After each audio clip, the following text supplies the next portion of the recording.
Once upon a time a girl named Cinderella lived with her stepmother and two stepsisters.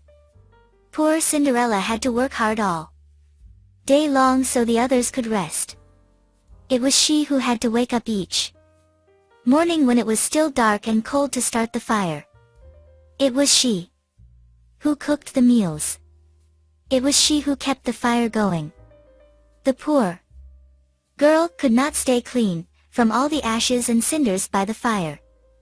What a mess, her two stepsisters laughed. And that is why they called her Cinderella. One day, big news came to town.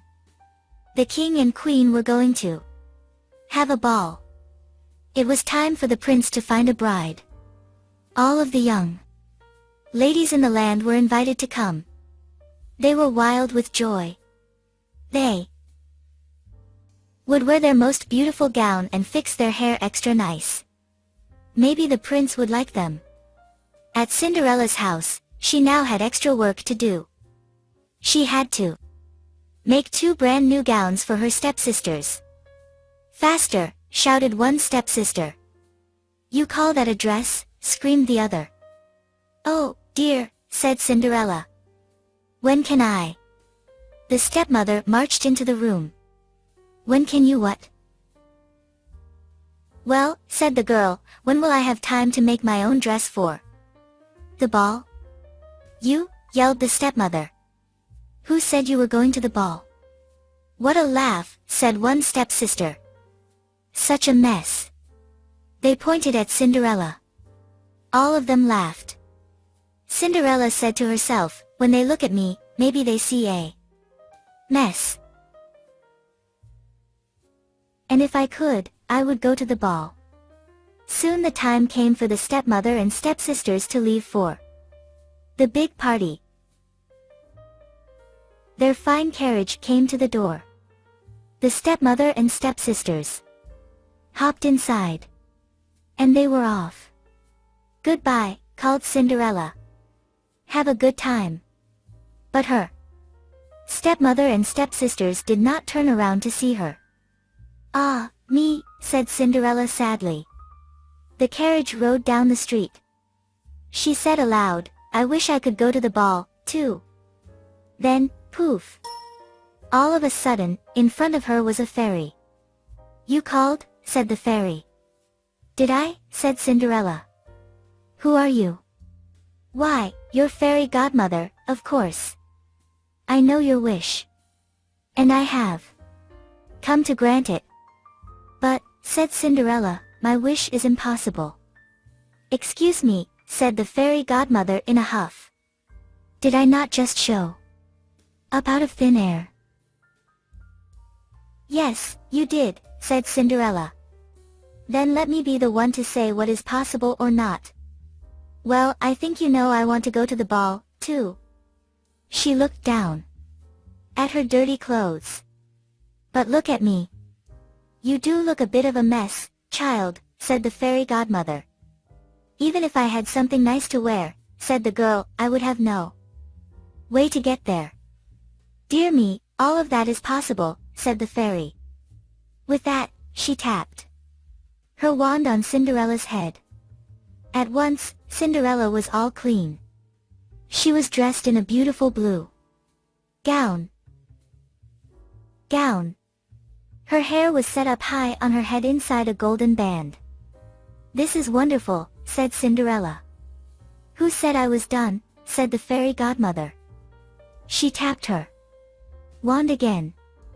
At once, a beautiful carriage came to be, with a driver and 4 white horses. Yes, you did, said Cinderella. Then let me be the one to say what is possible or not. Well, I think you know I want to go to the ball, too. She looked down at her dirty clothes. But look at me. You do look a bit of a mess, child, said the fairy godmother. Even if I had something nice to wear, said the girl, I would have no way to get there. Dear me, all of that is possible, said the fairy. With that, she tapped her wand on Cinderella's head. At once, Cinderella was all clean. She was dressed in a beautiful blue gown. Her hair was set up high on her head inside a golden band. "This is wonderful," said Cinderella. "Who said I was done?" said the fairy godmother. She tapped her wand again. At once, a beautiful carriage came to be, with a driver and 4 white horses. "Am I dreaming?" said Cinderella, looking around her. "It is as real can be," said the fairy godmother. "But there is one thing you must know." "What is that?" "All of this lasts only to midnight. Tonight, at the stroke of midnight, it will all be over. Everything will go back to how it was before. Then I must be sure to leave the ball before midnight," said Cinderella. "Good idea," said the fairy godmother. She stepped back. "My work is done." And with that, the fairy godmother was gone. Cinderella looked around her. Did that even happen? But there she stood in a fine gown, and with a golden band in her hair. And there were her driver and 4 horses before her, waiting. "Coming," called the driver. She stepped into the carriage. And they were off. Over at the ball, the prince did not know what to think. "Why do you have that sad look on your face?" the queen said to her son. "Look around you. You could not ask for finer maidens than these." "I know, mother," said the prince. Yet he knew something was wrong. He had met many of the young women. Yet after he said hello, one by one, he could find nothing more to say. "Look!" Someone pointed to the front door. "Who is that?" All heads turned. Who was that lovely maiden stepping down the stairs?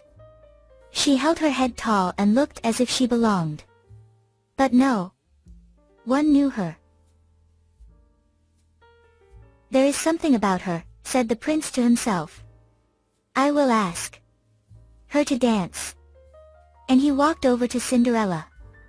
"Have we met?" said the prince. "I am pleased to meet you now," said Cinderella with a bow. "I feel as if I know you," said the prince. "But of course, that is impossible." "Many things are possible," said Cinderella, "if you wish them to be true." The prince felt a leap in his heart. He and Cinderella danced. When the song was over, they danced again. And then they danced again. And yet again. Soon the other maidens at the ball grew jealous. "Why is he dancing all the time with her?" they said. "How rude." But all the prince could see was Cinderella. They laughed and talked. And they danced some more. In fact, they danced for so long that Cinderella did not see the clock. "Dong," said the clock. Cinderella looked up. Dong, went the clock again. She looked up again. "Oh, my," she cried out. "It is almost midnight." "Dong," rung the clock. "Why does that matter?" said the prince. "Dong," called the clock. "I must go," said Cinderella. "Dong," went the clock. "But we just met," said the prince. "Why leave now?" "Dong," rung the clock. "I must go," said Cinderella. She ran to the steps. "Dong," said the clock. "I cannot hear you," said the prince. "The clock is too loud." "Dong," rung the clock. "Goodbye," said Cinderella. Up the stairs she ran. "Dong," went the clock.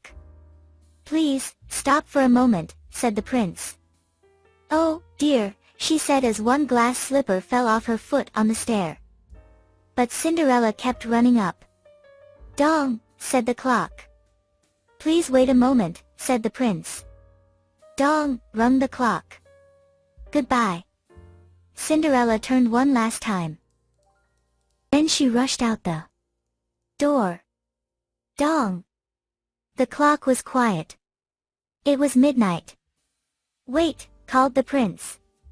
He picked up her glass slipper and rushed out the door.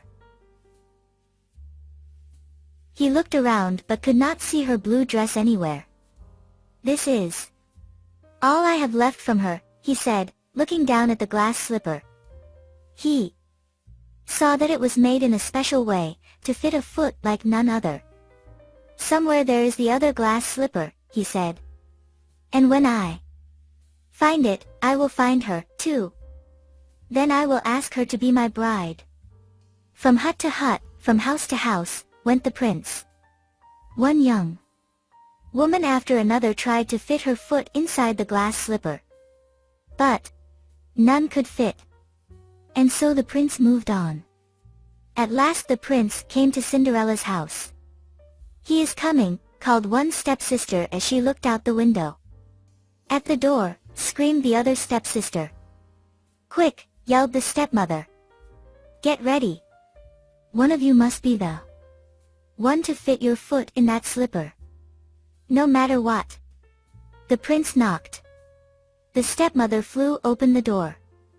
Come in, she said. I have two lovely daughters for you to see. The first stepsister tried to place her foot in the glass slipper. She tried hard, but it just would not fit. Then the second stepsister tried to fit her foot inside. She tried and tried with all her might, too. But no dice. Are there no other young women in the house? Said the prince. None, said the stepmother. Then I must go, said the prince. Maybe there is one more, said Cinderella, stepping into the room. I thought you said there were no other young women here, said the prince. None who matter, said the stepmother in a hiss. Come here, said the prince. Cinderella stepped up to him. The prince got down on one knee and tried the glass slipper on her foot.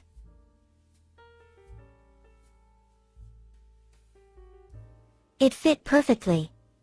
Then, from her pocket Cinderella took out something. It was the other glass slipper. I knew it, he cried. You are the one. What? Shouted a stepsister. Not her, screamed the other stepsister. This cannot be, yelled the stepmother. But it was too late. The prince knew that Cinderella was the one. He looked into her eyes. He did not see the cinders in her hair or the ashes on her face. I have found you, he said. And I have found you, said Cinderella.